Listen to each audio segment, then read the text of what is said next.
Well, hello everyone. We are here. Activate success. Let me turn off this beautiful music. Way to get us going. Here we go, Sujata.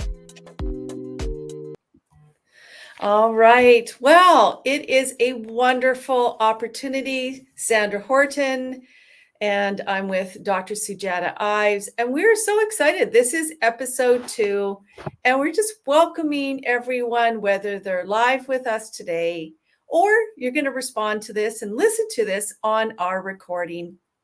Last time we had the opportunity where Sujata and I introduced you to the book through our personal work and life stories. There were 4 essential questions that we discussed, and these questions were: who am I? Where am I going? How do I get there? And how do I stay there? And importantly, this really is fundamental for the beginning of our book. And it really allowed you to learn a little bit more about our backgrounds and why we wrote this book. So we want to continue with the success of activating success tips, tools, and insights to be a leader in your niche. And today we're going to do episode number 2, which is actually our chapter 1 in our book. And it's called Getting Started.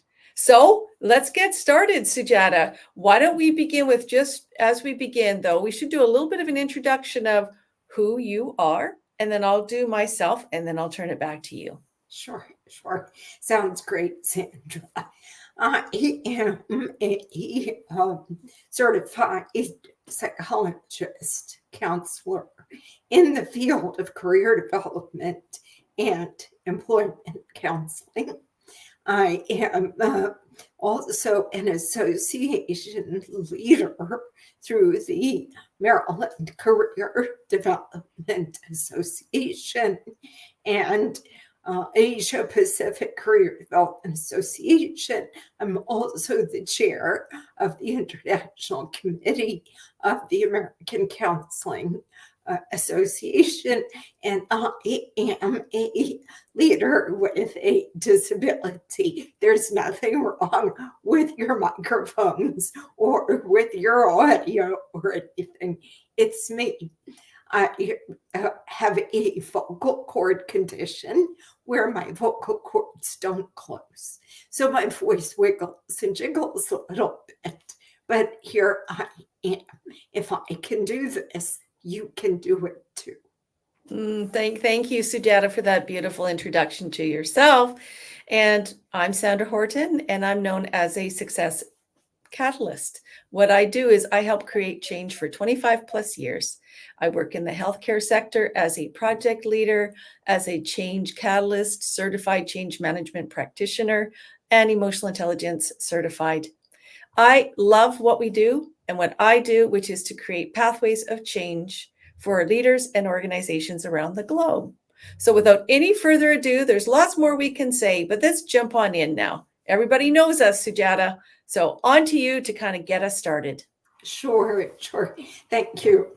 So very few people, very few female people write books on leadership. And we are so happy to bring you this female perspective and also our experiences to the table. This book is an exploration of leadership through 3 distinct pillars. The first is self-discovery, which I'm going to speak with you about in a moment. And the second one is change readiness. The third one is sustainable impact that Sandra is going to speak with you about. So the very first thing, like Sandra said, that we covered last week are those essential questions. We really felt so strongly that we had to share our backstories with you. So we use the storytelling model. And so this week, I want to tell you that chapter 2 lays the foundation for understanding leadership as a calling.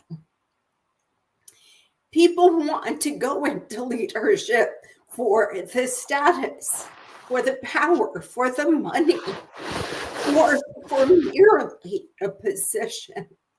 But we're delving into a conviction that this is a calling. And leadership is about learning, about unlearning, but mostly it's about helping other people as a social and altruistic responsibility. Mhm. And we are helping you through this book and that social responsibility through an empathy ethic. Now, you can imagine if we're putting the focus on helping people, on helpfulness as a value, then engagement becomes an essential component as well. So, engagement is the core element of a leadership journey because it's filled with that interaction and getting to know who your people are. You know, it has to do with spending time with your people, enlightening yourself through that qualitative piece. So I hope everybody's getting this. I'm going to just jump into the first pillar now, which is self-discovery. So that's why we started with those 4 essential questions last week, because that's how the book begins, by answering, by introspection into that self of who you are, that helps you to self-lead, because we believe that you can't self-lead. You can't lead other people without self-leading first. So in this section of self-discovery, we have a few mentions here. Free will. As humanistic practitioners, we believe in free will. And you definitely have it. We believe in continuous learning, lifelong learning.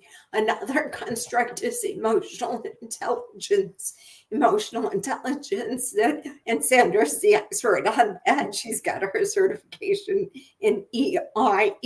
But of course, this involves knowing about yourself as well as situational awareness. How about strength and courage? How about trustworthiness? You know, I'm going to be there, rain or shine. And if I can't be there, I'm going to call you. So that trustworthiness, the responsibility, the adaptability, the communication, cultural humility, inspiration, and a big, huge emphasis on effective communication and conflict resolution. So, wow, that's a lot. That's a lot. But I'm going to pass it on to Sandra for the second and the third pillars. Thank you, Sujata. And that's powerful. So if you're listening to this live, hope you wrote this down on a piece of paper, because these are important aspects to be looking at for yourself. It's an invitation. The second pillar that I am going to share is about change readiness. Even in that word, the first thing that comes to mind is the importance of what? Our mindset. Mindset is so important. A positive mindset. A mindset is focused to and around growth. A mindset that is open to new opportunities. And knowing that as a leader, we need to be role modeling. So as we show those that we lead by having a positive mindset, that right attitude, we're role modeling. And through change, we have to show courage. We have to be able to help others understand that when we're in that middle of change, there's going to be discomfort. There's going to be uncertainty because the old way is done. The new way is very uncertain. And then we have those next steps we need to take. But how do we do that? We empower through empathy. We connect from our hearts. We connect to others. Empathy is the number one important aspect that all leaders today really need to focus in. And we talk about the empathy ethic, which is a fundamental principle that we bring to this book. It is how we support others. Empathy ethic is our principle. It is our moral integrity. It is what we do. It's how we show up for others and taking others into considerations, not just our own personal lens or our own personal considerations. It's how can we help others, and having empathy and understanding where they are in that moment and motivating others through momentum, helping other ones to move, to get unstuck, to help them move in a way that's going to help them in their leadership and to move through that change. And particularly for leaders, if there's lots of change that's happening in the organization, this is key. We need to engage. Remember, we talked about engagement earlier. And also through change, we know some people, and we've put this in the book, may resist the change. And that's where conflict can happen. So we have to be very astute about conflict resolution. How do we do that? As a leader, we have that right mindset. We are role modeling, and we come into an understanding with others. It's not just our way. We need to understand the other person's perspective. So that's important because perspective is only through our lens. So that's the key essential elements around change readiness. The last pillar, the third pillar, and all of these are equal pillars, is sustainable impact. Wow. That's a big word, isn't it? Sustainable impact. It really resonates around having clear purpose and meaning. Working through all of our self-discovery, our change readiness, what and why are you here? What is the purpose of what you're looking to do with your life, with your organization? Where are you leading? What is the meaning? And that's why it's so important we start out with, who am I? Where am I going? How do I get there? And how do I stay there? So we have to get that clarity of purpose and meaning. And again, leading by example, stepping up, going first. Leaders who are conscious understand we're creating the environment for others to come with us. So have courage, step up, show empathy, but also show your own vulnerability. If you're feeling uncertain, it's okay to share that you're feeling uncertain. But at the same time, understanding that as you're leading and really working towards sustainable impact, there is an element always about high performance. And what I mean by that is we're always engaging all the time, but high performance is still important because you want to attain, your goals. If we don't have a measurement or a marker of where we're wanting to go with that positive energy, how are we going to get there? So high performance is very, very important. And that means having the momentum, having everyone going on the right direction, and having strategic planning, like bringing in the team together to build strategic plans that make sense for everyone. So that as you've gone through this change, everyone understands their place in the change and they've bought in. They're engaged in that. And how do we positively reinforce this? It's habits. Habits take a while, as we know, 21 days to build new habits. And that begins each and every day. So you go first, you're leading by example. You set that right tone in order to build the habits. And one of the greatest habits you can have as you're building sustainable impact is effective communication.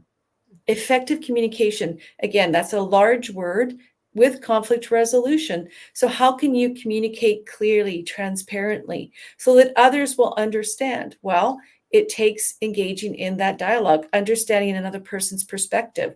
In the book, we'll talk a little bit later about different leadership styles that really speak about understanding cultural differences. So effective communication is fundamental in order to have sustainable impact with a diverse number of individuals from around the globe that may be sitting at your table. The other second to last piece on this for sustainable impact is co-elevation. It's a newer term in leadership, but it's an important one where and there's no lines of hierarchy at all, but everyone is equal and they come together to co-elevate, to co-create, to bring ideas together, to generate new ideas that will create that positive change with momentum as the organization is growing and stretching. Co-elevation is a fundamental new reality in many organizations, and they do need to adopt this as soon as possible in order to be highly effective. And ultimately, if we do these things with sustainable impact, knowing yourself, how you want to show up, going through the change, leading others through the change, through the awareness, is building a positive organizational culture. That's a big undertaking, but we talk about those fundamental aspects of positive organizational culture. So these are just some elements that bring us around not only through the change readiness, but also through sustainable impact. So over to you, Sujata, to keep us going on these areas. Sure. Thank you so much. So, we hear this word leadership so much these days. But we're defining this differently, aren't we? Mm-hmm. We're defining this as the person, the leader who helps their people. And there's a huge difference here in that perspective, because that's how we define it. We make a distinction between roles. So we do view leadership as a distinct role that comes with certain behaviors in the workplace, certainly. But we want the leader of tomorrow to be altruistic with empathy, with an empathy ethic. And the way that we define empathy ethic, we put those two words together because we want this to be a policy, a civility, if you will, that's adopted in your daily interactions. So we view leadership as a calling. If you don't want to help other people, we need excellent followers too. It's perfectly okay to not be a leader if you're doing it for somebody else. Don't do it for somebody else because that's their goal for you. You're not going to have the same passion if it's not coming as a calling. So helping others, you see, I believe that it's a leader's responsibility. It's a social responsibility because that ties in to that sustainability. When you help other people, they can sustain those behaviors, that training, that upskilling. Okay. So Sandra, over to you. Thank you so much. And I want to acknowledge for those who are listening live, thank you so much for the hearts and the comments and for those who are going to engage with this. Episode number 2, after when we release it, we thank you as well. This, again, we always go back to this is an invitation for you to, take this information, let it come into however it's supposed to be for you to learn. And that's the important piece here is it's up to you. And the area I want to dive into now, Sujata, and just to bring us a little bit more energy around this engagement piece, because I think engagement is the number one thing about change. And when we're looking at engagement in change, it's your attitude. It's like, what do you think about this? When I say the word engagement for change, some people's reaction naturally is like, oh, I don't like change. It's hard. No, thank you. But for some, it may be easy. It really depends on your perspective. And for others, if you've had lots of change in your organization, you may just put your hands up and walk away. This is real. This is the reality right now, because a lot of organizations have gone through a lot. But for others, again, they may really step into it and embrace it. So how you as a leader make a decision on yourself, how you want to show up with change, impacts yours, employees, the people that you lead. You need to also understand your ability to change. And what I mean by your ability to change is exactly that. What are your strengths? How have you managed yourself to go through change? We have to look within our own mind. And as we put in the book, we talk about the schema. And those are your beliefs, your values, your ways of looking at things. And if you look at your life from before, how you went through change will impact how you look at change today. But the good news is it doesn't always have to be that way. But people are going to look at you in how you are leading that change. So if you're avoiding the change and maybe delegating to someone else, that's a signal for those that you lead that maybe change isn't to be really embraced. I'm going to avoid it. So just be mindful. This is what they're saying here. Be very clear. Do not and approach and avoid any bewilderment or confusion. Be clear in what is changing. And this is really important in the change work that I do. Is very important to be clear.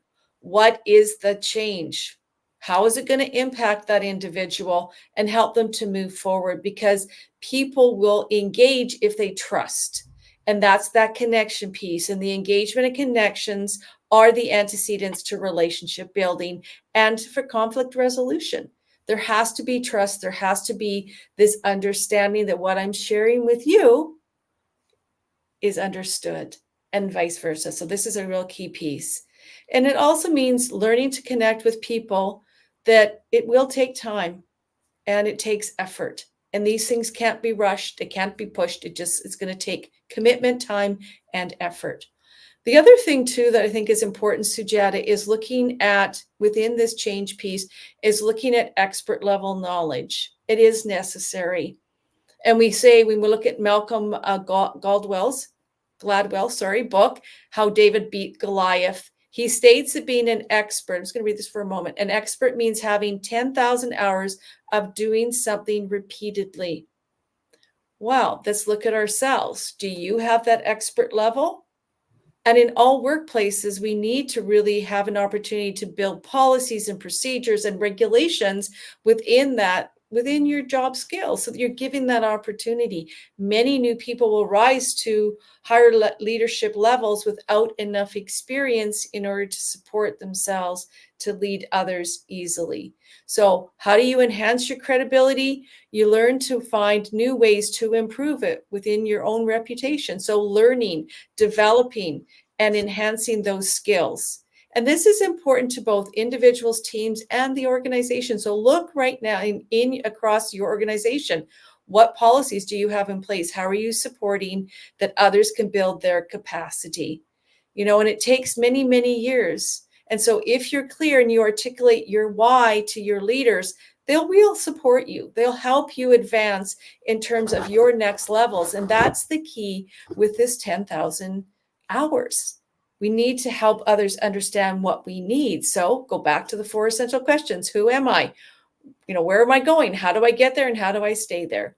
The other important aspect is that leadership is a journey.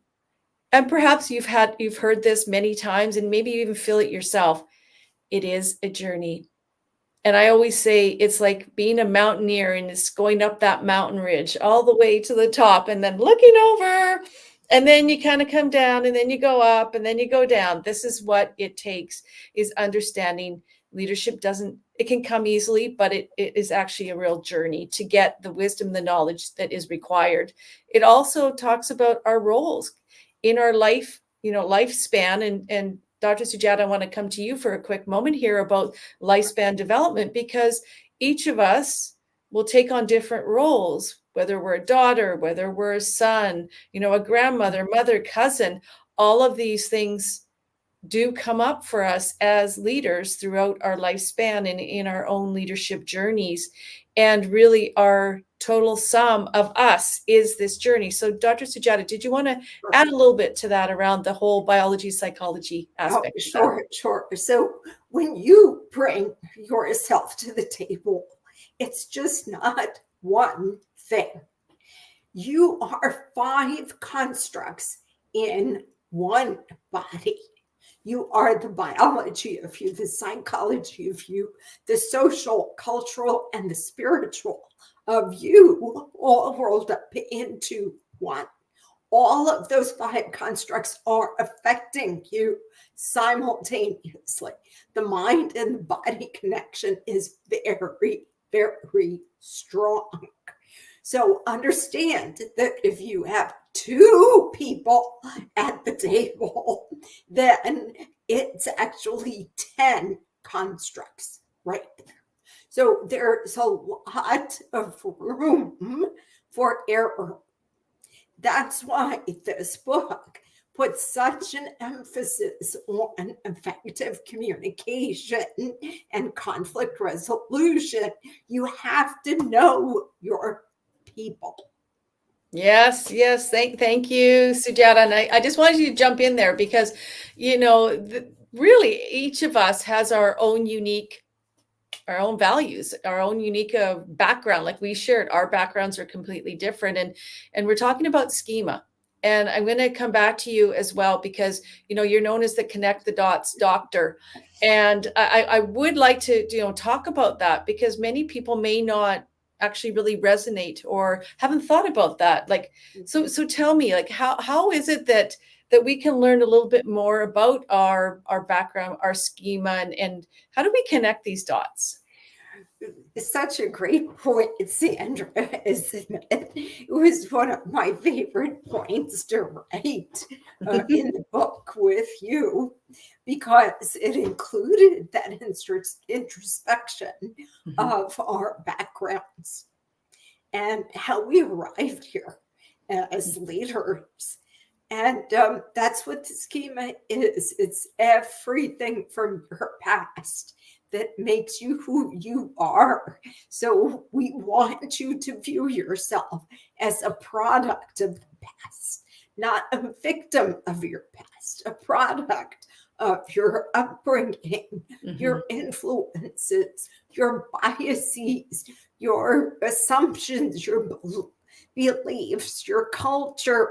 All of this equals your schema, and your schema affects your perception and your perspective. Oh, that is awesome. Thank you so much for bringing that nicely together. And we always land in our strengths and where our wheelhouses are. And I think that's really wonderfully, articulated there. And the interesting part for me in looking at this particular piece within the book, in this chapter, is to me, it's all about habits. Because many people want to get started in elevating and activating success in their leadership, but the habits, what they do each and every single day, gets in the way. Because those habits may not be effective for themselves. And it's like when we look back, we start January, we're ready to go. We set our goals, we're going to go. And now we're the end of May. Have we actually gotten where we wanted to go? Perhaps yes, perhaps no. So I want to dive a little bit about the importance of habits in this piece, in the book. And particularly as you're evolving as a leader, is taking time now to ask yourself that powerful question: is what I'm doing right now working for me? Am I getting the results that I have been looking for? And if not, take a moment and just write it down, then decide what is it that you want to change, and go through the book and actually do the 4 essential questions. Go back, do the 4 essential questions, and then continue in the book, in the readings, because we know habits are formed unconsciously. There are unconscious ways of just doing our life. And so it's not logical, but it's very emotional and it's literal, which I mean is that it occurs. And so I think this is a really important point is to become more self-aware of what you do and how you do it. And is it working for you? So I feel the sense, Sujata, that you want to jump in on that one. I'm just sensing that. Sure. Your behavior really speaks volumes about what you have learned and what you have not learned. And so activating that success for your life is very individual. My adolescent clients, they'll come to me and they'll say, I want to go to the college that my best friend is going to, or that my girlfriend or my boyfriend is going to. It doesn't work. It won't work. Mm-hmm. Yeah. It is interesting because our emotions will take us on a certain direction. So just becoming aware of those habits and where we are going, I think is again the fundamental piece of this book that we bring forward. And we ask you lots of questions to go and do the good work for yourself. And it's also an interesting reflection for me as leadership is a journey, is understanding as two females who've had different experiences. I'm in outside of Vancouver, British Columbia, in Canada, and you're in Washington, D.C., completely far apart. But as women in leadership, we have experienced, and this is a part of the leadership and is a journey, is about power and about control and influence and how that shows up in leadership and particularly in your journey. And we really wanted to make certain that we talk about these pieces in the book, and understanding that, power yields and demands responsibility, and particularly responsibility for your actions. So that's why it goes back again through our Ives Horton leadership model to know yourself first, to understand why you're doing what you're doing and how your behavior is going to impact others, and how you're looking at the change and what kind of impact you're having on others. Because and we have in our book, we'll have a chapter on this, on the egoic leaders, is understanding that imbalance when it comes to power. And so, again, I go back to this reminder that leadership is indeed and means responsibility, and that responsibility is also means power. So there's a relationship there that we have to become very aware of, and understand how to step into your power, but also how to help others and motivate them in a way that is not demotivating, but empowering, with fairness and without malice. And I think this is really important because I know I've had an experience. I'm sure many others have had experiences where there's been the imbalance in that. And that's where some of the conflict challenges come up. And that's why we have a lot on communication and conflict resolution, because of these pieces. So Sujata, did you want to add to that? I know this is something that you deal with on a regular basis, and I see it, in the work that I do. So this is so huge. The old models of competition and pitting people apart and encouraging conflict and so forth. We really have to let those old models go. It's not about ego anymore. It's not about attaining power and prestige and status anymore. This is really about altruism. This is about a calling. This is about a journey. Coming up much later in the book is we have a whole chapter on sustainability and global development. The pandemic showed us that this is a very small world, and we need the proper mindset up here to lead people into the next decade. Thank you. Yes, and I agree 100%. And we always say that we stand in our own 2 feet, and what I speak is my truth, and what you speak is your truth, and it's just what we're expressing in an authentic and transparent way, and we really are very mindful of the impact of power, and just stopping and observing yourself and checking that ego, so that you're open to find ways to communicate and to collaborate. And we talked about some of those earlier important pieces beyond mindset, to be able to build a relationship with others. And I think that's the key piece that is really warranted and needed today, post pandemic. So, Sujata, we've been over 40 minutes. Oh my goodness. It goes so easily and so quickly for us, as always, but I'd like for you to be able to kind of just summarize a little bit on how to activate success. Sure. What we want you to do is to take a inventory of your past, the story that you are telling yourself. Is it a positive one? Is it a negative one? What are the lessons that you learned from your past? Are you holding on to your past? Is it preventing you from moving forward?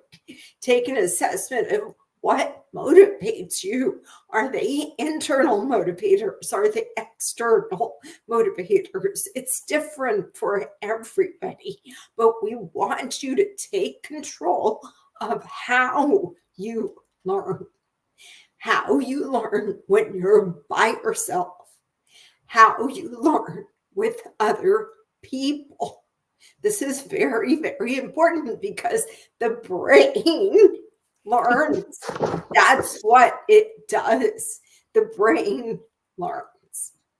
So if you need to unlearn something, this is the book to do it. And the workbook will take you through those steps to unlearn the poor habits, the ego, the power, all of that stuff. So we just want you to do the right thing. Find your reason for being.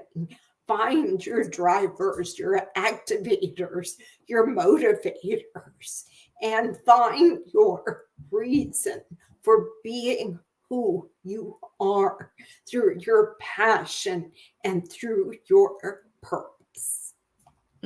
That is so wonderful. Thank you so much, Sujata, for joining me on episode number 2. And we'll be back in a couple days to go to episode number 3, which would be in our next chapter. And I just want to thank you again. Please do go to www.activate-success.com to learn more, or go to Amazon now to pick up this amazing book, Activate Success, along with our amazing 100-page workbook that will help support you as you go through and answer.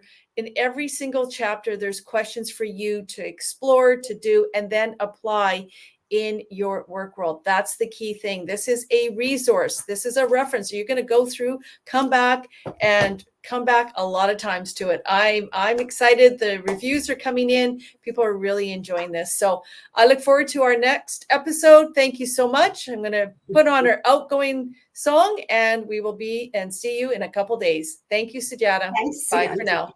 Bye.